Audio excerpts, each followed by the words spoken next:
Hi viewers, welcome to ఆదన్ మరొకొండం. నేను మీ ప్రసాద్. ఆంధ్రప్రదేశ్ పోలీస్ అధికారులపై సిఈసి కొరడ.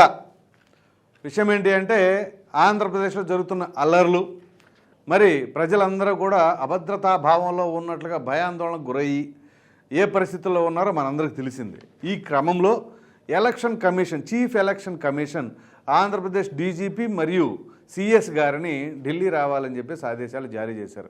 ఈ క్రమంలో వారు నిన్న వెళ్ళిన తర్వాత ఎలక్షన్ కమిషన్ చాలా సీరియస్ అయినట్లుగా మనకు తెలుస్తుంది. అయితే ఎన్నికలకు ముందే కొంతమందిని, అంటే సాధారణంగా ఎన్నికలకు ముందు జరుగుతున్న ఘటనలు, అది తర్వాత ఎన్నికల తర్వాత పెద్దగా జరగవు, కానీ ఇప్పుడు ఎన్నికల తర్వాత కూడా చోటు చేసుకుంటున్నాయి.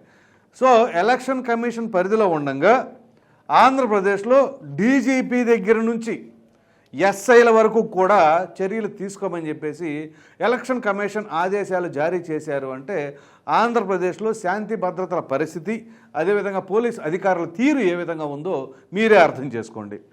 సో ఎన్నికలకు ముందు ఏదైతే డీజీపీ రాజేంద్రనాథ్ రెడ్డి గారు, అలాగే ఇంటెలిజెన్స్ చీఫ్ అయినటువంటి పిఎస్ఆర్ ఆంజనేయులు గారు, విజయవాడ కమిషనర్ అయినటువంటి కాంతిరాణ టాటా గారు, గుంటూరు ఐజీ అయినటువంటి పాలరాజు గారు, అలాగే అనంతపురం ఎస్పీ అయినటువంటి అన్బురాజన్, చిత్తూరు ఎస్పీ అయినటువంటి జాషువా, నెల్లూరు ఎస్పీ అయినటువంటి తిరుమలేశ్వర్ రెడ్డి, ప్రకాశం జిల్లా ఎస్పీ అయినటువంటి పరమేశ్వర్ రెడ్డి, పల్నాడు ఎస్పీ అయినటువంటి రవిశంకర్ రెడ్డి, వీరితో పాటుగా కొంతమంది జిల్లా కలెక్టర్ల పైన కూడా చర్యలు తీసుకోమని చెప్పేసి వాళ్ళని బదిలీలు చేయడం జరిగింది.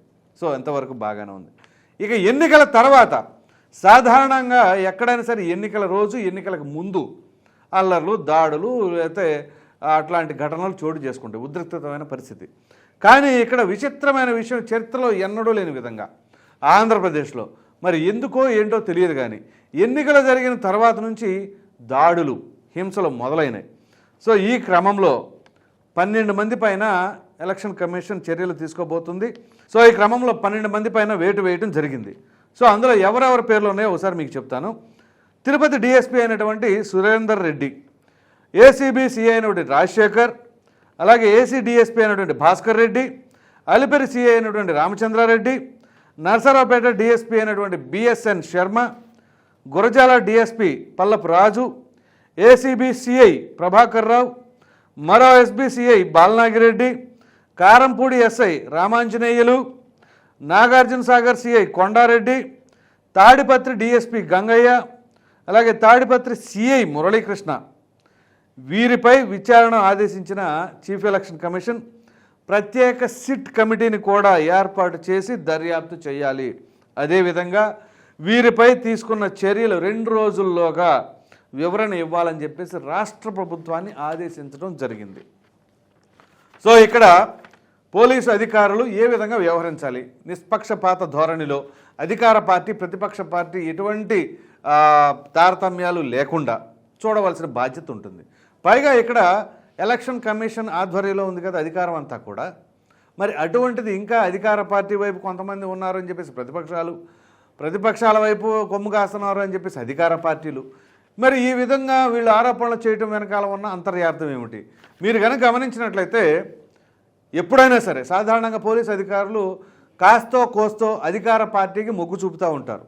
కానీ ఆంధ్రప్రదేశ్లో మొట్టమొదటిసారిగా విచిత్రంగా అధికార పార్టీకి సంబంధించిన నేతలందరూ కూడా మాకు అన్యాయం చేశారు, ప్రతిపక్షానికి అనుకూలంగా ఉన్నారు అని చెప్పేసి ఎవరైతే తాజాగా మంత్రి రాంబాబు గారు, అంబటి రాంబాబు గారు కావచ్చు, అనిల్ కుమార్ యాదవ్ గారు కావచ్చు, రోజా గారు కావచ్చు, ఇలా చాలామంది ప్రముఖులు వైఎస్ఆర్సీపీలోని పేరు నాని గారు కావచ్చు, మాజీ మంత్రి ఆయన. సో వీరందరూ కూడా పోలీసులు ఈ విధంగా చేస్తున్నారు, వాళ్ళకు అనుకూలంగా ఉంటున్నారు అని చెప్పేసి అంటున్నారు. అంటే సరే, వాళ్ళకు అనుకూలంగా ఉంటున్నారో వ్యతిరేకంగా ఉంటున్నారో ఇవన్నీ ప్రక్కన పెడితే అసలు పోలీసుల పైన ఇటువంటి అపనిందలకి కారణం ఎవరు?